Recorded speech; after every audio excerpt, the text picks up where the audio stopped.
E olha, o Comitê Científico de Combate ao Coronavírus do Nordeste pede que o consórcio da região renove e amplie as medidas de prevenção contra a Covid-19. Sobre esse pedido, a gente conversa agora com o médico Miguel Nicoleles, que é coordenador desse comitê. Vamos falar com ele agora ao vivo. Boa tarde. O senhor ouve a gente bem? Boa tarde, tudo bem? Tudo bem, doutor. Vamos saber quais são as medidas, que o comitê recomenda que sejam adotadas. Bom, nós estamos fazendo um sério alarme, para todos os governadores da região Nordeste, dada a situação atual e as previsões que os nossos modelos matemáticos têm para as futuras semanas, no sentido de renovar e ampliar todas as medidas de isolamento social, a busca de casos ativa usando grupos de medicina da família, bloqueios sanitários nas rodovias, porque nós estamos verificando que o aumento de casos e de óbitos é grande em todo o país, em especial na região sul e agora crescendo na região nordeste. E a nossa preocupação é também com a falta de um plano nacional claro de vacinação que seja unificado e centralizado para todo o país. Portanto, nós fizemos a sugestão para que os governadores procurem seus colegas governadores de todo o país para criar uma comissão nacional de vacinação de urgência para, independentemente do Ministério da Saúde, começar a traçar um plano efetivo para todo o país. Doutor Nicoleles, como funcionaria essa comissão de vacinação, já que a gente tem, claro, a questão do Plano Nacional de Imunização, mas alguns estados já estão atuando por conta própria, municípios também. Como se daria isso? Necessitaria do aval da Anvisa? Veja, seria necessário criar uma comissão para assessorar todos os governadores do Brasil para uma estratégia unificada.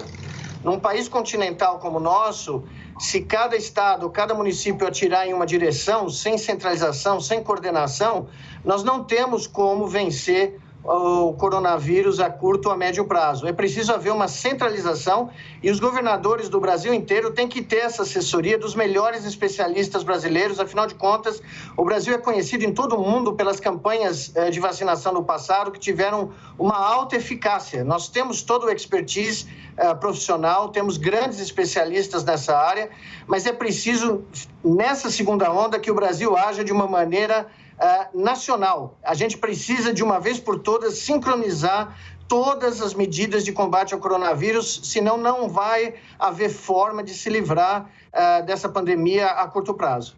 Doutor Nicoleles, só para a gente entender melhor, então esse comitê científico, ele funcionaria como uma forma de assessorar o Plano Nacional de Vacinação e não como algo paralelo? Exatamente, seria uma forma de dar subsídio científico centralizado de caráter nacional para que todos os governadores do Brasil tivessem uma forma de saber realmente quais são as medidas que devem ser tomadas, quais são as estratégias, porque nesse instante nós não temos planos definidos nem para qual é a vacina ou as vacinas que vão ser usadas, nem para a logística de distribuição, não só das vacinas, mas como de materiais que são necessários para uma campanha nacional, como seringas, agulhas, toda a sorte de material necessário. O Brasil precisa se organizar a nível nacional. Nós não podemos mais continuar com estratégias regionais, porque é impossível conter uma pandemia, ainda mais nessa segunda onda, com a estratégia que foi usada na primeira fase da pandemia. Doutor Nicoleles, hoje começou o verão. Os estados do Nordeste estão entre os mais procurados pelas pessoas nessa época do ano, época também de festas, Natal, Ano Novo. Essa recomendação vem justamente de olho nisso e gostaria que o senhor detalhasse essas restrições. Quais são? É fechamento de comércio? É isolamento social? O que os senhores estão recomendando? O senhor tocou no ponto-chave. Nós estamos extremamente preocupados com um novo fluxo de turistas que entrem no Brasil pelos aeroportos internacionais da costa brasileira, como aconteceu na primeira fase, e tragam, por exemplo, no caso dos passageiros vindos do Reino Unido, por exemplo, uma nova cepa que pode ser mais infectante, mais contagiosa do que foram as anteriores. Então, o Brasil é um dos poucos países do mundo que não faz controle dos passageiros internacionais que entram no país.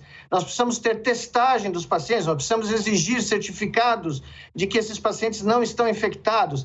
E, no limite, como no caso do Reino Unido nesse momento, como outros países da América Latina já fizeram nos últimos 2 dias, nós precisamos fechar o espaço aéreo brasileiro a voos vindo do Reino Unido e, se necessário, a outros voos internacionais.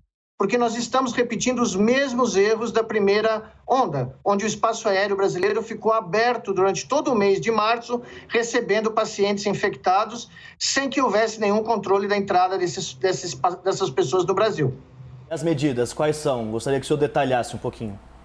Pois não. O nosso comitê criou uma matriz de risco há meses atrás, que foi usada desde junho, e nós temos índices quantitativos, medidas quantitativas, por exemplo, no momento em que uma capital, uma cidade ultrapassa 80% de ocupação dos leitos de UTI, com curvas crescentes de casos e óbitos, o lockdown dessa capital, dessa cidade, é recomendado. São medidas que foram implementadas na Europa e em outros países do mundo e tem como resultado a queda brusca do número de casos e de óbitos, para impedir a saturação da taxa de ocupação dos hospitais. A outra, nós sabemos, pela análise da primeira onda brasileira, que a vasta maioria dos casos se espalhou pelas rodovias federais brasileiras. Então, nós temos que ter bloqueios sanitários nos grandes hubs rodoviários brasileiros, por exemplo, o hub rodoviário da cidade de São Paulo, Rio de Janeiro, Belo Horizonte, Brasília, as capitais do Nordeste, para evitar o espalhamento de casos das capitais para o interior e vice-versa. Obrigada. A gente agradece a presença do médico Miguel Nicoleles, coordenador do Comitê Científico do Nordeste, dando essa entrevista para a gente, agora ao vivo, aqui no 360. E só lembrando, que a partir do dia 30 de dezembro, passageiros de voos internacionais que desembarcarem aqui no Brasil vão precisar apresentar um teste RT-PCR negativo para a Covid-19, feito até 72 horas antes da viagem. Só para a gente ter aqui o registro também. Muito obrigada, doutor. Boa tarde. Muito obrigado.